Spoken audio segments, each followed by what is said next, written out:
Díaghaidh, is mis Fiona. Is Cigireachta scoile mé agus tá méid obair den rion idachais. Tugann Cigireachta cuairteanna scoileanna fud na hÉireann. Cabhraíonn Cigireachta le scoileanna chun na níthe le dhéanamh mar go dastaí uing go mhainfidh na Daltaí go léir tainmh as a gcuid fálamma, agus go spread faoi iad chun fálamma. Nuair a dhéantar Cigireachta scoil, in seoí an Cigireachta den phríomhaide agus den na múntóirí faoi na rudaí a bhfuil ag éirigh go maith leo, agus tuairthaigh an Cigireachta cóirle, de réir mar is gá, chun cabhrú leis an scoil níos fearr fós a dhéanamh sa todhchaí. Creideann Cigireachta go bhfuil sé antábhachtach clostáil ó na Daltaí féin faoi na gcuid fálamma chun é sin a dhéanamh le linn roinnt Cigireachtaí. Déitach go níorthaimís roinnt Daltaí, survey garad a dhéanamh faoi na daithí an bhfálam. Déitach go dúirthaimís cuairt cheomraí ranga chun breanúir na ceachtainna agus chun labhairt leis na Daltaí faoi na bhfuil á eolam acu. Déitach an Cigireachta grúpa Fócais a agrú freisin chun tuairimí na naltaí a chluisteáil. Déanann an Cigireachta é seo le go gcuideoigh smaointe na naltaí le go mbeidh an scoil an áit is fearr agus is féidir do gach duine. Is séir atá i gceist le grúpa Fócais ná córá idir grúpa Daltaí agus an Cigireachta. Bhí an tuiscin feadh ag na Daltaí héal an Dalta sa scoil. Agus, mar sin, féidir go níor faoi ar Daltaí labhairt faoi na nithe seo a leanas sa grúpa Fócais. An cinál ceachta is fearr leo. Na bailí fálamma a heitníonn leo. Na rudaí a chuireann spree san eolam dóibh.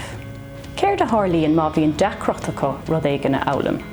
Ní luaitear anamnacha, ná ní dhéantar plé obair múntóirí éonar ná Daltaí éonar sa grúpa Fócais.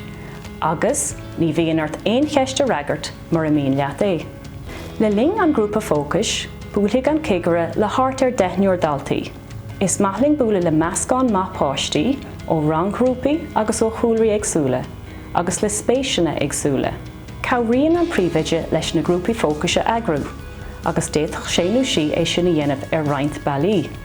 Déitach an phríomhaide mar hampla, iarraí ar na Daltaí an anamnacha a thabhairt más bhíonn leopáirteach leachas sa grúpa Fócais, agus má chuireann líon mór Daltaí an anamnacha chun cinn, rang nófar 10 scoileáirí ó na hanamnacha sin. Má iartarart agus mar a bhfuil tú ag iarraí páirteach leacha, tá sé sin ceart go leor. Tá sé ránach páirteach leacha. Cílíonn sé sin gur ab éidir rá a héine. Má thoilíonn tú páirteach leacha ann, comhlánfaidh tú fuirim choaontaithe. Léiríonn an orm seo duit cad a tharlóigh san óchas grúpa, agus iarfarart é a híniú má tá tú sásta páirteach leacha ann. Írann Cigireachta an iarm a chomhlánú, mar is mór acu an ceart atá agat rogha a dhéanamh páirteach leacha nó gan páirteach leacha.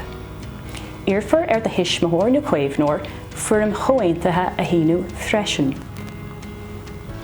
Má athraíonn tú daon sin tar éis tuilliú páirteach leacha, tá sé sin ceart go leor. Is féidir leat cinenne a dhéanamh gan páirteach leacha ag ámar bith, agus ní gá duit míú a thabhairt ar sin. Reachtáil for cruinnithe an grúpa Fócais le Daltaí sa scoil i rithean gnála a scoile, mar thuig an cruinniú níos lú ná uairicligh de gná. Uaireanta, b'fhéidir go múlthaigh an Cigireachta le Daltaí ó rangan na sóisireacha agus sinsearacha in rúpaí ar le. Le linn na Cigireachta, buailfidh an Cigireachta le grúpaí múntóirí, le tuismitheoirí agus cuéimhnóirí, agus le phríomhaide agus múntóirí na scoile, mar tá smaointe agus adúramí faoin scoil antábhachta freisin. Míneoigh an Cigireachta ag tús an chruinnithe, conas mar an oibríonn grúpa Fócais, agus freagróigh sé aon cheiste bhíon agat. Éisteigh an Cigireachta go háan chuaireamach lena bhfuil le rá ag na Daltaí, agus scríbhigh sé roinnt nótaí ónas nachnaíonn for dearmad ar na rudaí tábhachtacha.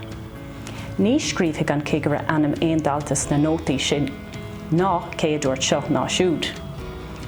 Ag deireadh chruinniú an grúpa Fócais, meabhróigh an Cigireachta na Daltaí, na príomhrudaí agus tuairimí a luigh siad le linn an phlé.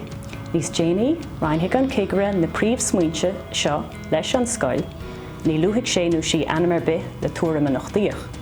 Scríbhigh an Cigireachta faoi na príomhsmaointe sa tuairisc Cigireachta. Mar sin, nuair a chluiseann tú go bhfuil Cigireachta ar tí tarlú a doscoil, agus má thugtar cuireadh duit páirteach leacha sa grúpa Fócais, tá is agat inis go mbeidh Cigireachta agsúla labhairt leat agus leis an méid atá le rá agat a chluisteáil. Slán go fóill.